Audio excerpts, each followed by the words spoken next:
if not in the first place, at least in the second after the first and greatest high priest, to observe and supervise the inmost state of your souls, to him who by experience and length of time has accurately proved each one, and who by his zeal and care has disposed you all in pious conduct and doctrine, and is better able than any one else to give an account, adequate to the facts, of those things which he himself has accomplished with the divine assistance.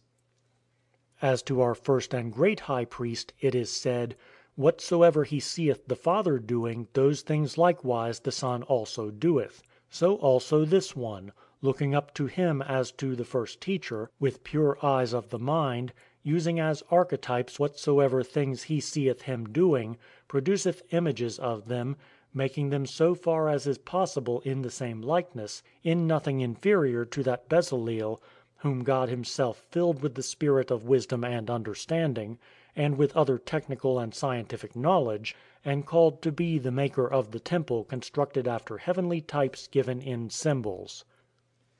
Thus this one also bearing in his own soul the image of the whole Christ, the Word, the Wisdom, the Light, has formed this magnificent temple of the highest God, corresponding to the pattern of the greater as a visible to an invisible. It is impossible to say with what greatness of soul, with what wealth and liberality of mind, and with what emulation on the part of all of you, shown in the magnanimity of the contributors who have ambitiously striven in no way to be left behind by him in the execution of the same purpose. And this place, for this deserves to be mentioned first of all, which had been covered with all sorts of rubbish by the artifices of our enemies, he did not overlook, nor did he yield to the wickedness of those who had brought about that condition of things, although he might have chosen some other place, for many other sites were available in the city, where he would have had less labor, and been free from trouble. But having first aroused himself to the work, and then strengthened the whole people with zeal, and formed them all into one great body, he fought the first contest. For he thought that this church, which had been especially besieged by the enemy, which had first suffered and endured the same persecutions with us and for us, like a mother bereft of her children, should rejoice with us in the signal favour of the all-merciful God.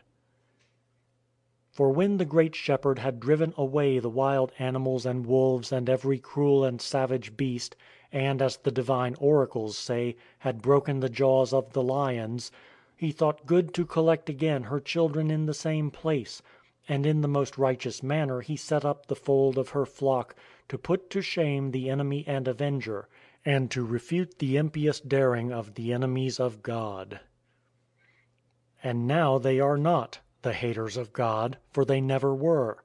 After they had troubled and been troubled for a little time, they suffered the fitting punishment, and brought themselves and their friends and their relatives to total destruction, so that the declarations inscribed of old in sacred records have been proved true by facts.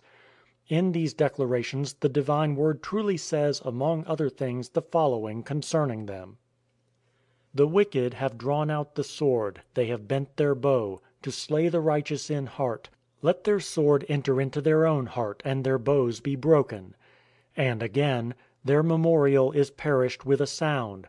And, "Their name hast thou blotted out forever and ever. For when they also were in trouble they cried out, and there was none to save. Unto the Lord, and he heard them not. But their feet were bound together, and they fell. But we have arisen and stand upright." And that which was announced beforehand in these words, "O Lord, in thy city thou shalt set at naught their image," has been shown to be true to the eyes of all. But having waged war like the giants against God, they died in this way. But she that was desolate and rejected by men received the consummation which we behold in consequence of her patience toward God, so that the prophecy of Isaiah was spoken of her. "Rejoice, thirsty desert; let the desert rejoice and blossom as the lily, and the desert places shall blossom and be glad. Be strengthened, ye weak hands and feeble knees. Be of good courage, ye feeble-hearted, in your minds. Be strong, fear not. Behold, our God recompenseth judgment and will recompense. He will come and save us."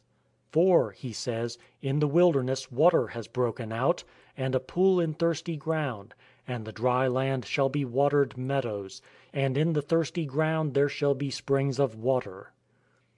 These things which were prophesied long ago have been recorded in sacred books, but no longer are they transmitted to us by hearsay merely, but in facts.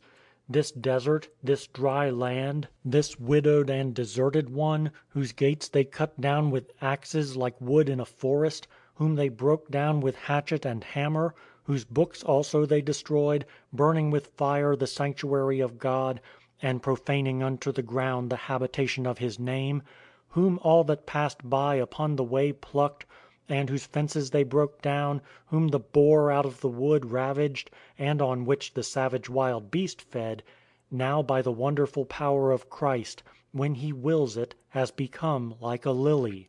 For at that time also she was chastened at his nod as by a careful father, for whom the Lord loveth he chasteneth, and scourgeth every son whom he receiveth. Then after being chastened in a measure, according to the necessities of the case, she is commanded to rejoice anew, and she blossoms as a lily and exhales her divine odour among all men. For, it is said, water hath broken out in the wilderness, the fountain of the saving bath of divine regeneration.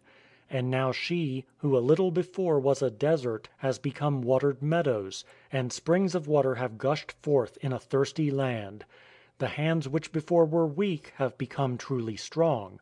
And these works are great and convincing proofs of strong hands. The knees also, which before were feeble and infirm, recovering their wonted strength, are moving straight forward in the path of divine knowledge, and hastening to the kindred flock of the all-gracious Shepherd. And if there are any whose souls have been stupefied by the threats of the tyrants, not even they are passed by as incurable by the saving word, but he heals them also and urges them on to receive divine comfort, saying, Be ye comforted, ye who are faint-hearted, be ye strengthened, fear not. End of Book 10, Part 1.